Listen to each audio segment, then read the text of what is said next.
सौरभ हत्याकांड। एक दिल दहला देने वाली कहानी। सौरभ राजपूत मेरठ का एक साधारण लड़का था जो लंदन में काम करता था और अच्छी कमाई करता था। उसकी मेहनत और लगन ने उसे एक सफल बिजनेसमैन बना दिया था और वो अपने परिवार के लिए एक मजबूत सहारा था। उसकी शादी मुस्कान रस्तोगी से हुई जो मेरठ के ब्रह्मपुरी इलाके में अपने परिवार के साथ रहती थी। सौरभ हर महीने अपनी पत्नी और परिवार को पैसे भेजता था ताकि उनकी जिंदगी आराम से चलती रहे। वो अपनी फैमिली की भलाई के लिए हर मुमकिन कोशिश करता था, लेकिन उसे ये नहीं पता था कि उसी की कमाई का इस्तेमाल उसकी हत्या की साजिश रचने में किया जाएगा। कान और साहिल का रिश्ता कब और कैसे शुरू हुआ, यह साफ तौर पर किसी को नहीं पता, लेकिन सौरभ के दोस्तों के मुताबिक मुस्कान की जिंदगी में साहिल की एंट्री कुछ साल पहले हुई थी। जब सौरभ लंदन में अपने करियर में बिजी था तब मुस्कान और साहिल के बीच नजदीकियां बढ़ती गई। यह रिश्ता सिर्फ इमोशनल नहीं था, बल्कि इसमें पैसा, अय्याशी और सट्टेबाजी का खेल भी शामिल था। साहिल, जो मेरठ का एक लोकल लड़का था, उसने अपनी पर्सनैलिटी और मीठी बातों से मुस्कान को अपने जाल में फंसा लिया। दोनों के बीच नजदीकियां बढ़ती गई और मुस्कान ने सौरभ की गैर हाजिरी का फायदा उठाकर साहिल के साथ वक्त बिताना शुरू किया। इस दौरान मुस्कान ने सौरभ से मिलने वाले पैसे को साहिल के साथ ऐश करने और सट्टेबाजी में उड़ाने में लगा दिया। सौरभ को इस धोखे की भनक तक नहीं थी। वो तो बस अपने परिवार की खुशहाली के लिए दिन रात मेहनत कर रहा था, इस बात से अनजान कि उसके आसपास एक बहुत बड़ा धोखा बुना जा रहा। आखिरकार सौरभ की मेहनत और प्यार का नतीजा उसकी ही हत्या की साजिश में बदल गया। यह घटना न सिर्फ उसके लिए बल्कि उसके परिवार और समाज के लिए भी एक गहरा सदमा बन गई। नमस्कार दोस्तों, स्वागत है आपका हमारे चैनल स्टोरीज बाय सागू पर। मेरा नाम है मुनीश कुमार और आज मैं आपके लिए लेकर आया हूं शादी, प्यार और विश्वासघात के पीछे छिपी एक ऐसी कहानी जिसने सबको चौंका दिया। यह है मुस्कान, साहिल और सौरभ केस की सच्चाई। पूरी कहानी जानने के लिए वीडियो को अंत तक जरूर देखें। यह वीडियो केवल जागरूकता और मनोरंजन के उद्देश्य से बनाया गया है। इसमें बताई गई कहानी सत्य घटनाओं से प्रेरित है, लेकिन इसे रोचक और समझने योग्य बनाने के लिए कुछ बदलाव किए गए हैं। हमारा उद्देश्य किसी की भावनाओं को ठेस पहुंचाना नहीं है और ना ही किसी भी प्रकार के अपराध को बढ़ावा देना। चलते हैं कहानी की तरफ। मार्च 2025 की शुरुआत में सौरभ राजपूत भारत लौटा और उसकी वापसी ने मुस्कान और साहिल की जिंदगी में हलचल मचा दी। सौरभ, जो लंदन में अपने करियर में सफलता हासिल कर रहा था, अब अपने परिवार के साथ एक परमानेंट और सिक्योर जीवन बसाने का सपना देख रहा था। लेकिन उसकी वापसी से मुस्कान बेचैन हो गई। उसे डर था कि अब सौरभ की वहां पर रहने से उसके और साहिल के रिश्ते में दीवार बन जाएगी। इसी डर की वजह से उसने एक खतरनाक फैसला लिया, सौरभ को रास्ते से हटाने का। पुलिस जांच में सामने आया कि मुस्कान ने ठंडे दिमाग से सौरभ की हत्या की योजना बनाई ताकि वो साहिल के साथ खुलकर अपनी जिंदगी जी सके। उसके लिए यह फैसला आसान नहीं था, लेकिन साहिल के प्रति गहरी दीवानगी और सौरभ के प्रति बढ़ती नफरत ने उसे इस खौफनाक रास्ते पर चलने के लिए मजबूर कर दिया। उसने धीरे धीरे साजिश को अंजाम देने के लिए जरूरी कदम उठाने शुरू किए। 20 फरवरी को मुस्कान ने मेरठ के एक लोकल स्टोर से 2 बड़े चाकू 800 रुपए में और एक रेजर 300 रुपए में खरीदे। यह हथियार उसकी योजना का अहम हिस्सा था। उसने यह भी ध्यान रखा कि चाकू ना सिर्फ तेज हों बल्कि आसानी से छिपाए जा सके। इसके बाद उसने एक फर्जी सोशल मीडिया अकाउंट बनाया जिससे वो साहिल को यह यकीन दिलाना चाहती थी कि वो उसकी मरी हुई मां की आत्मा से संपर्क कर सकती। साहिल, जो इमोशनल और अंधविश्वासी था, मुस्कान के इस जाल में फंस गया। मुस्कान ने धीरे धीरे उसके दिमाग में यह भरना शुरू कर दिया कि उसकी मां की आत्मा चाहती है कि वो सौरभ को रास्ते से हटाकर मुस्कान को अपनी जिंदगी में पूरी तरह से अपना ले। यह खेल अब सिर्फ एक धोखे से आगे बढ़ चुका था। ये एक सोची समझी हत्या की साजिश बन चुका था। साहिल अब पूरी तरह से मुस्कान के जाल में फंस चुका था। उसने खुद ही मुस्कान से कहा कि सौरभ उनकी खुशहाल जिंदगी के रास्ते की सबसे बड़ी रुकावट है और उसे हटाना जरूरी है। मुस्कान पहले ही उसे यकीन दिला चुकी थी कि सौरभ की मौत उनके भविष्य के लिए बहुत जरूरी है। उसने ये तक कह दिया कि साहिल की मां की आत्मा ने उसे ये करने का आदेश दिया है। ये सुनकर साहिल और भी ज्यादा अफेक्टेड हो गया और उसने इस खौफनाक साजिश का हिस्सा बनने का मन बना लिया। इसके बाद मुस्कान ने खैर नगर के उषा मेडिकल स्टोर से एक बेहोशी का इंजेक्शन खरीदा और ये इंजेक्शन नियमों के खिलाफ बेचा गया था, जिससे ड्रग्स विभाग भी इस मामले की जांच में जुट गया। मुस्कान का इरादा साफ था, सौरभ को बेहोश करके उसकी हत्या करना। उसने ये पूरी योजना बेहद गुप्त तरीके से बनाई और अपने इरादों को छिपाने के लिए हर संभव कोशिश की। इस पूरी घटना ने न सिर्फ सौरभ की जिंदगी को खतरे में डाल दिया, बल्कि ये भी दिखाया कि कैसे लालच और जुनून किसी इंसान को अंधेरे रास्ते पर धकेल सकते। मुस्कान की यह खौफनाक साजिश न सिर्फ सौरभ के लिए बल्कि उसके पूरे परिवार और समाज के लिए भी एक गहरा सदमा साबित हुई। ये मामला एक बार फिर यह साबित करता है कि कभी कभी सबसे करीबी रिश्ते ही सबसे बड़े दुश्मन बन जाते हैं। 19 मार्च की रात सौरभ अपने घर में था, इस बात से पूरी तरह अनजान कि उसकी जिंदगी पर एक भयानक साया मंडरा रहा है। वो नहीं जानता था कि जिस पत्नी पर उसने सबसे ज्यादा भरोसा किया वही उसकी जान लेने की साजिश रच चुकी है। मुस्कान ने अपनी योजना के मुताबिक सौरभ को बेहोश करने के लिए उसे इंजेक्शन लगाया। ये एक प्री मेडिटेटेड मर्डर था। मुस्कान ने अपने पति सौरभ की जान लेने के लिए हर संभव कदम उठाने का फैसला कर लिया था। पोस्टमार्टम रिपोर्ट के मुताबिक सौरभ को पहले बेहोश किया गया, फिर उस पर बेरहमी से हमला किया गया। मुस्कान ने उसकी छाती पर बैठकर चाकू से सीधे उसके दिल पर 3 बार वार किए। हमला इतना खौफनाक था कि सौरभ की चीखें उसके गले में ही दब कर रह गई। लेकिन मुस्कान यही नहीं रुकी, उसने उसकी गर्दन और हथेली पर भी गहरे कट लगाए, जिससे उसकी हत्या की क्रूरता और भी बढ़ गई। पोस्टमार्टम करने वाले डॉक्टर भी इस घटना की बर्बरता देखकर दंग रह गए। उन्होंने एक एक्स्ट्राऑर्डिनरी और एक्सट्रीमली ब्रूटल मर्डर करार दिया। हत्या के बाद मुस्कान और साहिल ने सौरभ के शव को ठिकाने लगाने की योजना बनाई। दोनों ने उसके शव को एक बड़े ड्रम में डालकर उसमें सीमेंट भर दिया ताकि किसी को उसके लापता होने का शक भी ना हो। यह कदम उनकी साजिश को और भी भयानक बना देता। उन्होंने सिर्फ हत्या ही नहीं की बल्कि उसके सबूत मिटाने के लिए भी एक पूरी योजना बनाई। इसके बाद मुस्कान और साहिल ने शिमला घूमने का फैसला किया ताकि किसी को उन पर शक ना हो। ये उनके लिए सिर्फ एक ट्रिप नहीं थी बल्कि अपने अपराध से भागने की कोशिश थी। वो बेफिक्र होकर घूमना चाहते थे, मानो उन्होंने कुछ गलत किया ही ना। लेकिन कुदरत का न्याय हमेशा होता। जो खून के धब्बे छिपाने की कोशिश करते हैं उनकी किस्मत खुद उन्हें धोखा दे देती है। इस तरह मुस्कान और साहिल की खौफनाक साजिश सिर्फ सौरभ की हत्या का कारण नहीं बनी बल्कि इसने ये भी दिखाया कि कैसे लालच और गलत भावनाएं किसी इंसान को अंधेरे रास्ते पर धकेल देती।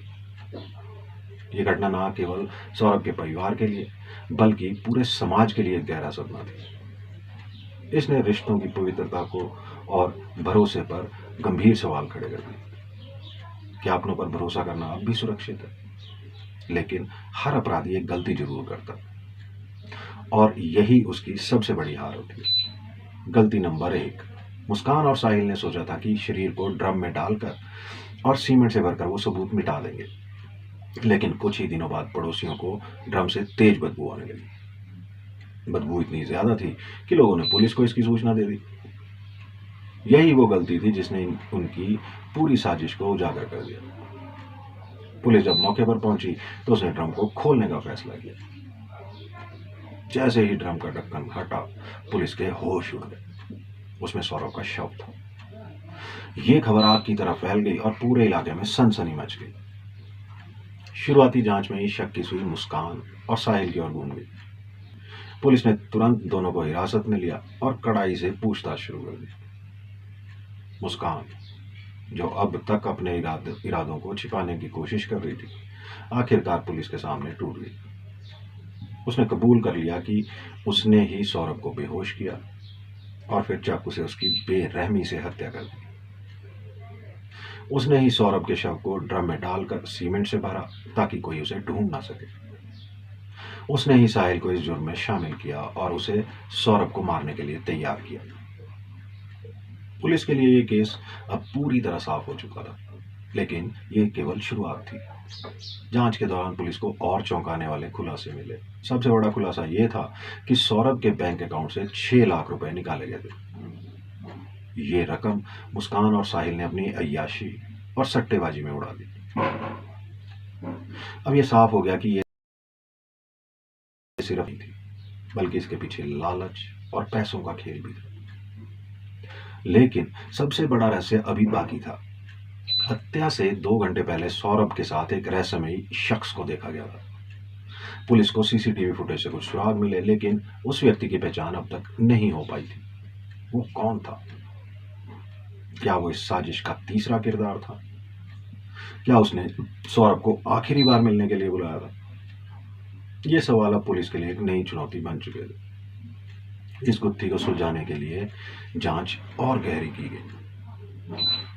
पुलिस ने मुस्कान रस्तोगी और साहिल शुक्ला को हत्या के आरोप में गिरफ्तार कर सीधे जेल भेज दिया। लेकिन जेल में पहुंचते ही दोनों ने वहां भी अपनी हरकतें जारी रखी। जेल में कदम रखते ही मुस्कान ने अपनी स्थिति का फायदा उठाने की कोशिश की। उसने तुरंत सरकारी वकील की मांग कर दी, ये कहते हुए कि उसे उचित कानूनी सहायता चाहिए। इसके अलावा उसने बेहतर खाने, मेडिकल सुविधाएं और परिवार से मिलने की अनुमति भी मांगी। जेल प्रशासन के लिए ये मांगे परेशानी का सबब बन गई, क्योंकि ये जेल के नियमों के खिलाफ थी। साहिल की हालत और भी बुरी थी। साहिल नशे का आदी था और जेल में जाते ही उसकी हालत बिगड़ने लगी। नशे की कमी से वो तड़प रहा था। उसका शरीर बेचैन था, दिमाग अस्थिर और वो लगातार चिड़चिड़ा होता जा रहा था। उसने जेल अधिकारियों से बार बार दवाइयों की मांग की, लेकिन जब उसे कुछ नहीं मिला तो वो गुस्से में आ गया। उसकी तड़प और बार बार की जाने वाली मांगों ने जेल का माहौल बिगाड़ना शुरू कर दिया। उसके व्यवहार से दूसरे कैदी भी असहज महसूस करने लगे, जिससे जेल में तनाव बढ़ने लगा। ये साफ था और साहिल दोनों को अपनी सजा की गंभीरता का एहसास नहीं हो रहा। वो अभी भी ये मानने को तैयार नहीं थे कि उनकी जिंदगी अब पूरी तरह बदल चुकी है। जेल प्रशासन के लिए मुस्कान और साहिल की हरकतें सिरदर्द बन चुकी थी। कैदियों के लिए एक जैसे नियम होते हैं, लेकिन ये दोनों खुद को अलग मान रहे थे। मुस्कान बार बार वीआईपी ट्रीटमेंट की मांग कर रही थी और साहिल अपने नशे की लत के कारण बेकाबू हो रहा था। अधिकारियों को अब इनकी सुरक्षा और जेल के बाकी कैदियों की सुरक्षा दोनों का ध्यान रखना था। इधर सौरभ की मां ने एक नया ही मोर्चा खोल दिया। सौरभ की मां इस केस में सीबीआई जांच की मांग कर रही थी। उनका दावा था कि मुस्कान और साहिल के अलावा और भी लोग इस साजिश में शामिल हो सकते हैं। उन्हें शक था कि यह हत्या सिर्फ प्यार नफरत का मामला नहीं, बल्कि प्रॉपर्टी और बिजनेस से जुड़ी कोई बड़ी साजिश थी। उनका मानना था कि किसी ने मुस्कान और साहिल को उकसाया होगा या इस अपराध के पीछे कोई और मास्टरमाइंड हो सकता है। सौरभ के दोस्तों ने बताया कि वो पहले से ही मुस्कान के व्यवहार को लेकर सतर्क थे। उन्होंने कई बार सौरभ को आगाह भी किया था कि मुस्कान पर ज्यादा भरोसा ना करे, लेकिन उसने कभी उनकी बात नहीं मानी। सौरभ को पूरा यकीन था कि मुस्कान उसकी ट्रू लाइफ पार्टनर है और वो कभी उसे धोखा नहीं देगी। लेकिन यही भरोसा उसकी सबसे बड़ी गलती साबित हुई। अब सवाल यह था कि क्या ये सिर्फ एक चल रहा था। क्या वाकई कोई और व्यक्ति इस साजिश में शामिल था, या फिर मुस्कान और साहिल ने ही इस खूनी खेल की पूरी पटकथा लिखी थी। पुलिस को अब इन सवालों का जवाब तलाशना था। मामला और उलझता गया, साजिश की परतें खुलने लगी। सौरभ की मां और दोस्तों की चिंताएं सही साबित हो रही थी। मुस्कान के कुछ दोस्तों के साथ उसकी अजीब बातचीत इस ओर इशारा कर रही थी कि वो सौरभ से नाखुश थी और कुछ बड़ा प्लान कर रही थी। इस केस में कई रहस्य थे जो अब धीरे धीरे खुलने लगे थे। मीडिया और सीबीआई की भी एंट्री हो गई। सौरभ की मां की सीबीआई जांच की मांग ने मामले को राष्ट्रीय स्तर पर सुर्खियों में ला दिया। मीडिया ने भी इस हत्याकांड को लेकर गहरी रुचि दिखाई और अब पूरा देश इस केस को फॉलो कर रहा था। पुलिस पर भी दबाव बढ़ गया था कि वो जल्द से जल्द सच को सामने लाए और कोई भी दोषी बच ना सके। जेल में और साहिल की मुश्किलें, जेल में उनकी हरकतें प्रशासन के लिए चुनौती बन चुकी थी। मुस्कान बार बार वीआईपी ट्रीटमेंट और बेहतर सुविधाओं की मांग कर रही थी। साहिल नशे की कमी से बेचैन था और मानसिक रूप से अस्थिर हो रहा था। क्या हो सकती है मुस्कान और साहिल की सजा, ये भी बताते हैं। भारतीय कानून के अनुसार आईपीसी की धारा 302 हत्या के तहत यदि हत्या अत्यंत क्रूरता से की गई हो तो मृत्युदंड, फांसी या उम्र कैद की सजा संभव है। यदि यह साबित हो जाए कि हत्या पूरी योजना के साथ की गई थी तो अदालत उम्र कैद की सजा भी सुना सकती है। आईपीसी की धारा 201 सबूत नष्ट करने के तहत यदि मुस्कान और साहिल पर यह आरोप सिद्ध हो जाता है कि उन्होंने साक्ष्यों को नष्ट करने की कोशिश की तो उन्हें अतिरिक्त सजा भी हो सकती है। अब भी कई सवाल अनसुलझे हैं। क्या मुस्कान और साहिल के अलावा कोई और भी इस साजिश में शामिल था? क्या ये सिर्फ प्यार और नफरत की कहानी थी या इसके पीछे कोई बड़ा षड्यंत्र था? आखिर सौरभ की हत्या के पीछे असली मकसद क्या था? पुलिस अब भी इन सवालों के जवाब तलाश रही है, लेकिन सच जितना करीब आ रहा था मामला उतना ही गहराता जा रहा था। जांच एजेंसियों ने कई चीजों पर ध्यान दिया, जैसे मुस्कान और साहिल के बीच का रिश्ता, हत्या के समय की हालात और सौरभ के जीवन में दूसरे संदिग्धों की भूमिका। क्या यह सिर्फ मुस्कान और साहिल की साजिश थी या इसमें कोई और भी शामिल था? यह सवाल अब जांच का बड़ा हिस्सा बन गया। पुलिस ने कई गवाहों के बयान लिए हैं और टेक्निकल सबूतों की भी जांच की है, लेकिन अभी भी कई बातें साफ नहीं हुई। क्या मुस्कान के करीबी दोस्त या परिवार के लोग इस साजिश में शामिल थे? क्या सौरभ की हत्या के पीछे पैसे का लालच था? ये सारे सवाल अब सामने आ रहे हैं और इनका जवाब सिर्फ कोर्ट और जांच के बाद ही मिलेगा। इस मामले ने न सिर्फ सौरभ के परिवार को प्रभावित किया, बल्कि ये समाज में भी चर्चा का विषय बन गया। अब सबकी नजरें अदालत पर हैं, जहां ये तय होगा कि क्या मुस्कान साहिल को उनके किए की सजा मिलेगी या नहीं। सौरभ हत्याकांड एक ऐसी कहानी है जिसमें प्यार, विश्वासघात और क्रूरता का दुखद मिश्रण है। यह घटना न सिर्फ एक निर्दोष जीवन के अंत का प्रतीक है, बल्कि रिश्तों की जटिलता और इंसान की गहराई को भी दिखाती है। सौरभ, जो अपने परिवार और पत्नी मुस्कान पर अंधा विश्वास करता था, उसने कभी नहीं सोचा था कि उसके करीबी लोग उसके लिए इतना बड़ा खतरा बन सकते हैं। इस मामले ने समाज को सोचने पर मजबूर किया है कि रिश्तों के पीछे कितने गहरे राज छिपे हो सकते हैं। मुस्कान और साहिल का रिश्ता, जो कभी प्यार और विश्वास का प्रतीक था, अब एक खौफनाक साजिश में बदल गया था। यह घटना यह दिखाती है कि कभी कभी सबसे करीबी रिश्ते भी सबसे ज्यादा खतरनाक हो सकते हैं। सौरभ की हत्या ने यह सवाल उठाया कि क्या हम अपने प्रियजनों पर इतना भरोसा कर सकते हैं जब उनके मन में छिपे इरादे अज्ञात हों। मेरठ का यह मामला लंबे समय तक लोगों के दिमाग में रहेगा, क्योंकि ये सिर्फ एक पर्सनल ट्रेजेडी नहीं है, बल्कि समाज के लिए एक चेतावनी भी है। ये घटना रिश्तों की पवित्रता और विश्वास की सीमाओं को चुनौती देती। सौरभ की आत्मा शायद कभी ये नहीं समझ पाएगी कि उसका कसूर क्या था। क्या उसने अपने प्यार और विश्वास में गलती की? या वो सिर्फ एक निर्दोष शिकार था जो अपने करीबी लोगों की साजिश का शिकार बना। इस हत्याकांड ने न सिर्फ सौरभ के परिवार को तोड़ दिया बल्कि ये समाज में एक गहरी चिंता का विषय बन गया है। लोग अब इस बात पर सोच रहे हैं कि कैसे एक इंसान की भावनाएं और लालच उसे अंधेरे रास्ते पर ले जा सकते हैं। सौरभ की कहानी एक चेतावनी है कि हमें अपने रिश्तों में सतर्क रहना चाहिए और ये समझना चाहिए कि कभी कभी सबसे प्यारे चेहरे भी सबसे गहरे राज छिपा सकते हैं। दोस्तों, ये कहानी हमें सिखाती है कि प्यार में भरोसा जरूरी है, लेकिन अंधा भरोसा नहीं। मुस्कान और साहिल जैसे शातिर लोग हमारे आसपास हो सकते हैं। आपको क्या लगता है, इन्हें क्या सजा मिलनी चाहिए ताकि सौरभ और उसके परिवार को इंसाफ मिल सके? कमेंट में अपनी राय जरूर बताएं। अगर आपको ये कहानी पसंद आई तो स्टोरीज बाय सागू को सब्सक्राइब करें और बेल आइकन दबाएं ताकि हर नई क्राइम स्टोरी आप तक पहुंचे। अगली कहानी में मिलते हैं। नमस्कार। जिंदगी जिंदाबाद।